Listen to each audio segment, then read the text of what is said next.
నీకు భయపడాలా? I'm the CEO, I'm the founder. నువ్వు ఫ్లై పార్క్ అయితే నేను ఐఎమ్ పూజా డైరీస్ కి.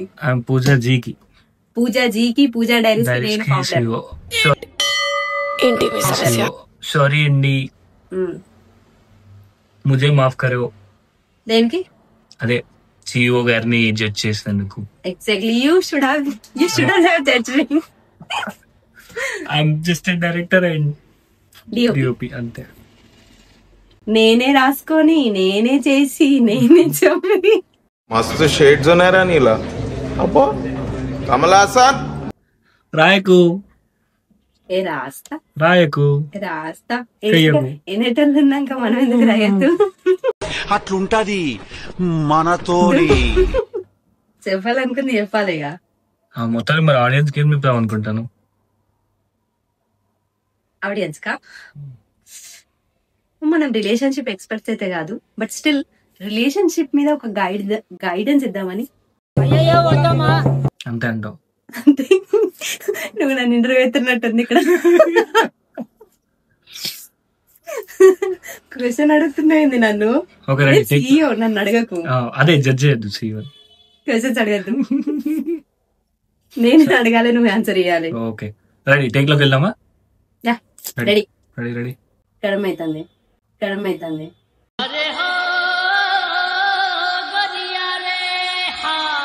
ఓకే దాటింది. నిన్నేసింది. అవునా? మార్కెట్ లో కొత్త ఫోన్ వచ్చిందంటేనే మన దగ్గర ఉన్న ఫోన్స్ మనకి నచ్చవు.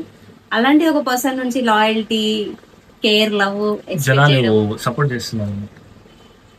సపోర్ట్ అని కాదు కానీ చెప్పే టాపిక్స్ ఎంచుకున్నాయి అంటే చెప్పేవి. నేను ఎండ్ ఆఫ్ ద డే నేను చెప్పేది ఒకటే, ఒక మనిషి నుంచి నువ్వు ఎందుకు ఏమైతుంది ఎత్తు ఏం చెయ్యకాలి ఎందుకు రారు. చిన్న విషయానికి ఇంత రాతంతం చేస్తున్నావు. నిజం, ఎంతసేపు మనం పక్కడు నాకేం సాయం చేస్తాడనే గుర్తాం గానీ చెయ్యి ఎక్స్పెక్ట్ చెయ్యొద్దు. వేస్ట్, ఎవరు చెయ్యరు. మన పని మనమే చేసుకోవాలి. లాస్ట్ నీకు నువ్వు మాత్రమే ఉండేది తెలుసా, ఇవ్వరు రారు. ఇలాంటి భయంకరమైన న్యూస్ విన్నాక మనకు కొంచెం ఏకాంతం కావాలి, లేదంటే గుండె బద్దలైపోతుంది. ఇవ్వరు రారు. నీ దగ్గర పైసలు ఉన్నాయనుకో నీ చుట్టూ తిరుగుతారు. నీ దగ్గర జేబు ఖాళీ ఉంది నువ్వు అని అడగాల్సిన పరిస్థితి వచ్చింది అనుకో నీ నుంచి వెనకకే కట్లయితారు. అదేదో ఉంటాయి కదా, జుల్తే హే మిల్తే హే జబ్ లోగ్ చార్ పైసే.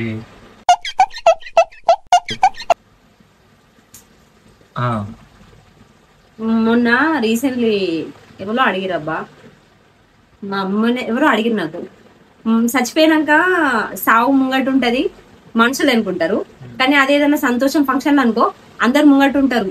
హ్యాపీనెస్ అనే టైంలో మాత్రం అందరు ముంగట ఉంటారు కదా అని. ఆబ్వియస్లీ అంటే అప్పుడన్నా నాకు కొంచెం డౌట్ వచ్చింది. అంతే కదా, సావు అంటే అది వెరీ సాడ్ మూమెంట్. అప్పుడు అన్న ఎప్పుడెప్పుడు తీసుకుపోయి పాత పెట్టి మనందరం ఎక్కడ తప్పించుకుందాం అన్నట్టు ఉంటారు అందరు. కానీ అదే పండుగ అనుకో హ్యాపీ మూమెంట్ కదా, పొద్దుందమన్నా ఉండరు. ఎందుకంటే అక్కడ వాళ్ళకి ఏం ఏడ్చేది తూడ్చేది చేయాల్సిందేం అవసరం ఉండదు కదా, ఒక ఎంజాయ్మెంట్ కదా. ఎందుకంటే డబ్బులు నీయే ఖర్చు అవుతుంది, ఇల్లు నీదే, టైం నీదే, అన్ని నీయే కాబట్టి అట్లా.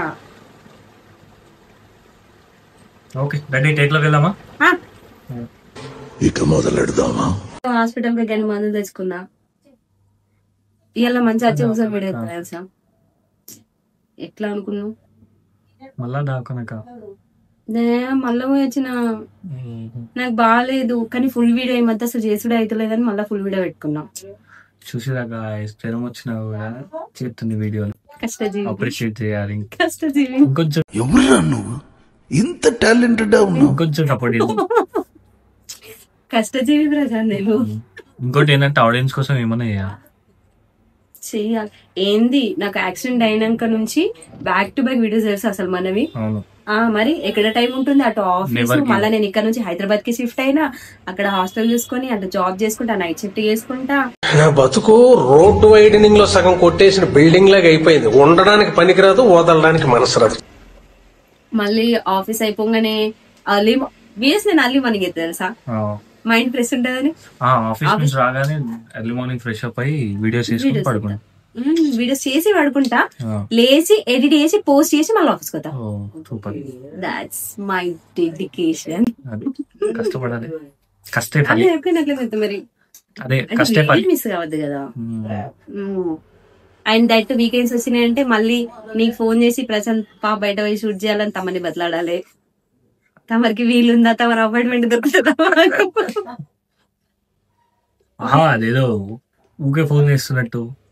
వీకెండ్స్ అయితే కదా నీకే ఫోన్ చేసి అడిగేది, తమరు ఎప్పుడు ఫ్రీ ఉంటారు, హలో ఎప్పుడు ఫ్రీ ఉంటావు, లేకపోతే నువ్వు మళ్ళీ బిజీ పర్సన్ అయ్యి చేసుకోవద్దా పని. చెయ్యాలిలే, నేను ఎందుకు చేద్దంట. నేను కష్టపడుతున్నప్పుడు ఇంకోళ్ళు కూడా కష్టపడాలని చెప్తా. వీడియోస్ కూడా చేయాలి కదా. తమరు కూడా చెప్తారా ఇప్పుడు వాడిని 100K. Thank you. నాకే రావట్లేదు, నేను ఫీల్ అవుతున్నా. నా లెక్కల తప్పలేదు కానీ దరిద్రమే నన్ను వదులుతాలేదు. గైస్ పర్సనల్ అకౌంట్ కి 6K సబ్స్క్రైబర్స్ గైస్. మన ఇన్స్టా పేజ్ కి 2K ఫాలోవర్స్ అయ్యారు. పూజ డే తీసుకో, తక్కువనే కదా అవుతారు. ఓకే అంతమంది ఉన్న బానే ఉన్నట్లే గానీ ఆడియన్స్ అనుకుంటే ఎంతసేపు వెళ్ళిపోతాం అంతే. బెస్ట్ ఎక్కడో చిన్న చిన్న ఫీలింగ్ తెలుసా, జ్వరం వచ్చినప్పుడు అది అనిపిస్తుంది, మేము ఇంత కష్టపడుతున్నా. జ్వరం వస్తే గోళీలు కొనుక్కొని కూడా పైసలు వస్తలేదు బ్రో యూట్యూబ్ నుంచి. ఏం బతుకురా ఇది. సేమ్ ఫీలింగ్ నాకు తెలుసా. నాకమన్నా మా డాడీ నడితే పొట్టు కొట్టు తిట్టింది తెలుసా, అనవసరంగా రోగం వచ్చింది అనిపించింది నాకు. 4 ఏళ్ళ నుంచి కష్టపడితే కనీసం మందు కూడా పైసలు వస్తలేవు ఫ్రెండ్స్. మందు కంటే ఏ మందు కనుక్కున్నావు? నేను ఆ మందు లాగా, ఆ మందు కాదు మందు గోళీలకు అని చెప్పిన.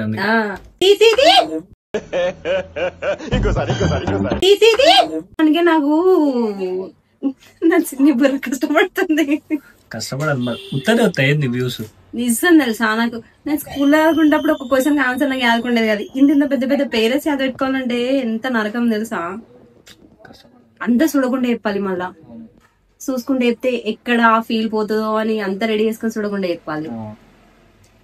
ఈజీ అనుకున్నావా? ఈజీ. యూట్యూబ్ అట్లా స్టార్ట్ చేయని ఇట్లా పైసలు వస్తాయి అనుకుంటారేమో అందరు. నేను అట్లా అనలేదు, నువ్వంటలేవు అందుకే. నేను యాక్సిడెంట్ అయినాక కూడా ఎంతసేపు నేను ఎప్పుడు క్యూర్ అవుతా, ఎప్పుడు వేయాలి, ఫుల్ వీడియోస్ ఎప్పుడు వేయాలి, ఇంకెన్ని కాన్సెప్ట్స్ ఉన్నాయి తెలుసా.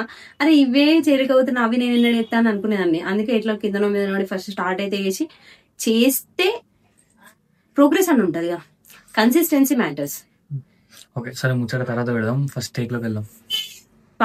ఓకేనా? రెడీ.